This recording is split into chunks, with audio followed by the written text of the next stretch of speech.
lembaga survei indikator politik sudah merilis survei terbaru tentang performa dari Kang Deddy Mulyadi. Nah, di sini dia merilis satu survei. Apabila Kang Deddy Mulyadi itu disandingkan dengan tokoh-tokoh yang lain yang akan maju di Pilgub Jawa Barat, maka menghasilkan satu persentase untuk Kang Deddy Mulyadi adalah senilai 16,3%, di bawah Kang Deddy Mulyadi yang persentasenya yaitu 25,2%. Jadi tetap masih di bawah Kang Emil ya, Kang Deddy ini.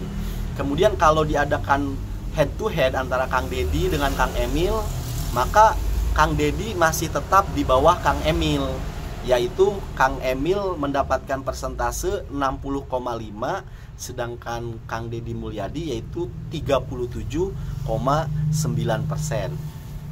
Nah, di sini buat barudak Sunda, sebaiknya sih kalian tuh nggak usah gontok-gontokan ya antara pendukung Kang Emil dengan pendukung Kang Deddy. Sebaiknya malah justru bersatu gitu loh, nggak usah gontok-gontokan. Maka saran saya untuk barudak Sunda nih ya, memang saran ini mungkin tidak akan diterima oleh pendukung Kang Emil, tapi mudah-mudahan saran ini bisa mengurangi tensi ketegangan antara pendukung Kang Deddy dengan pendukung Kang Emil. Yaitu apa?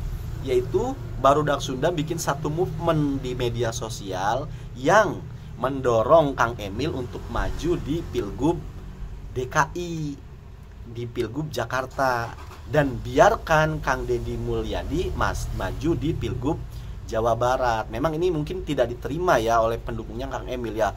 Kita kan barudak Sunda pengen dipimpin Kang Emil, ngapain harus mimpin Jakarta kan begitu.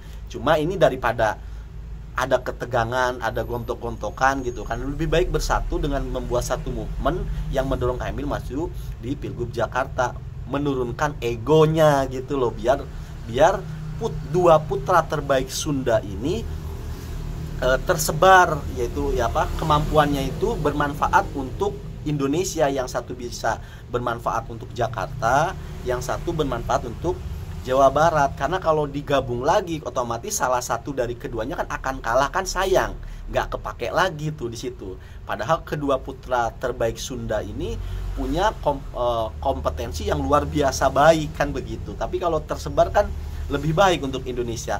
Toh untuk barudak Sunda nih ya, kalian kan pernah 2 periode dipimpin oleh Kang Emil. Kenapa nggak nyoba ngerasain dipimpin oleh Kang Deddy? Biarkan Kang Emil kompetensinya bisa juga dinikmati oleh saudara-saudara kita yang ada di Jakarta. Saya sih optimis ya Kang Emil ini bisa menang juga tuh di Jakarta gitu, dan Kang Deddy optimis bisa menang di Jawa Barat. Nah ini kan lebih enak, lebih adem gitu loh. Tapi kalau kalian punya argumentasi lain, pengen tetap Kang Emil di Jawa Barat, ya cobalah tulis di kolom komentar apa argumentasi kalian, kenapa kalian tolak, tidak suka dengan Kang Deddy Mulyadi misalkan begitu.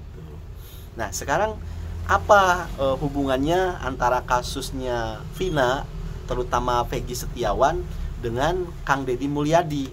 Ya jelas di sini ada sangat keterikatan sekali di sini ya. Karena begini, di awal kasus ini meledak ataupun keluar semenjak film Vina sebelum 7 hari ini keluar, sebelumnya itu kan netizen Indonesia ataupun masyarakat Indonesia itu kan terfokus kepada korban Eki dan Vina, yaitu dengan mencari keadilan bahwa ada pelaku yang belum tertangkap, yaitu 3 DPO, terutama pelaku utamanya yaitu yang disebut oleh si Linda yang kesurupan itu yaitu Egi. Namun setelah Kang Deddy Mulyadi turun ke lapangan, investigasi lapangan, mencari data yang lebih akurat, data-data yang lebih faktual, ternyata opini masyarakat berubah. Yang sebelumnya membela korban, akhirnya kesini opini masyarakat menjadi mempertanyakan apakah yang ditangkap itu pelaku sesungguhnya atau bukan, dan diyakini oleh masyarakat, oleh netizen bahwa itu bukan pelaku sesungguhnya. Pelaku sesungguhnya itu masih berkeliaran di luar gitu loh. Maka menghasilkan satu kesimpulan bahwasannya yang ditangkap itu bukan pelaku sesungguhnya. Maka terjadilah movement di masyarakat menjadi kawal keadilan untuk korban salah tangkap. Nah, salah satunya yaitu Peggy Setiawan yang dianggap Peggy Perong, padahal jauh ciri-cirinya, dia hanya kuli bangunannya.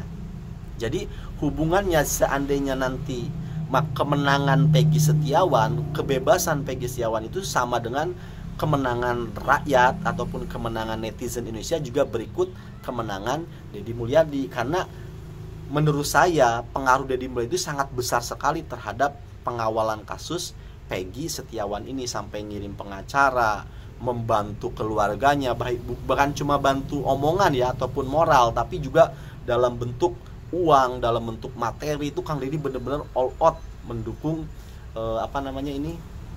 Peggy Setiawan ini, berikut keluarganya. Bahkan dijamin itu bapaknya kan 2 bulan nggak kerja gara-gara warawiri ngurusin kasus ini, tapi dijamin oleh Kang Deddy untuk sehari-hari makan semua dijamin oleh Kang Deddy. Jadi menurut saya kemenangan nanti seandainya Peggy Setiawan bebas, maka ini adalah kemenangan Kang Deddy Mulyadi untuk bisa maju ke Pilgub lebih mulus lagi lah begitu, lebih banyak dukungan dari masyarakat. Karena sekarang ini yang terbaca oleh saya, orang-orang yang mengawal Peggy Setiawan ini benar-benar mengatasnamakan keadilan, dan itu di belakangnya itu ada Kang Deddy Mulyadi begitu loh.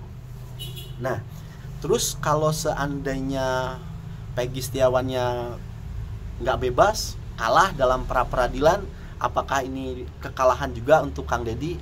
Ya kalau menurut saya sih nggak begitu juga, karena dari awal Kang Deddy itu mengawal ini benar-benar mengawal keadilan rakyat kecil gitu loh, bukan mencari menang atau kalah. Itu juga di beberapa wawancaranya Kang Deddy selalu begitu. Yang dia perjuangkan adalah keadilan rakyat kecil, bukan menang kalah di pengadilan, itu urusan lain. Itu kan kata Kang Deddy selalu begitu tuh omongannya. Lagian kalau kita perhatikan, memang Kang Deddy ini ya mungkin kalau ada orang bilang ya ini untuk politik, untuk kampanye, terserah dialah begitu. Tapi yang saya lihat memang ketulusannya itu kita rasain lah ya. Kita itu lihat bukan dengan mata, tapi kita rasakan juga dengan hati. Memang Kang Deddy ini tulus gitu loh menolong rakyat-rakyat kecil gitu loh. Meskipun seandainya nanti kalah nih, menurut saya tetap Kang Deddy itu akan ada di hati masyarakat karena membela orang-orang kecil, karena ini benar-benar untuk keadilan gitu loh. Terbukti memang hampir semua pekerja nih, karyawannya Kang Deddy itu kan orang-orang yang ditemui di pinggir jalan, orang-orang susah yang ditemui dalam video YouTube-nya itu di pinggir jalan dijadikan. Apalagi kalau sampai Peggy Setiawan menang, wah ini menurut saya akan sangat berpengaruh sekali terhadap kemenangan Kang Deddy di Pilgub Jawa Barat gitu loh. Kemungkinan besar nih kalau seandainya Peggy ini bebas, maka Peggy akan menjadi karyawannya Kang Deddy. Ya seperti yang sebelum-sebelumnya lah, yang di YouTube-nya Kang Deddy kan gitu. Nemuin orang susah, ditawari kerjaan, kerja di Kang Deddy. Kemungkinan Peggy akan dibuat seperti itu. Maka sehari-harinya nanti akan ngonten bareng dengan Kang Deddy. Ini akan menambah simpati masyarakat semakin tinggi, semakin baik gitu. Maka elektabilitasnya akan semakin naik. Termasuk mungkin bapaknya Peggy, ibunya Peggy itu akan diberi pekerjaan. Bahkan tidak menutup kemungkinan rumahnya Peggy Setiawan yang di Cirebon akan dibangun oleh Kang Deddy itu.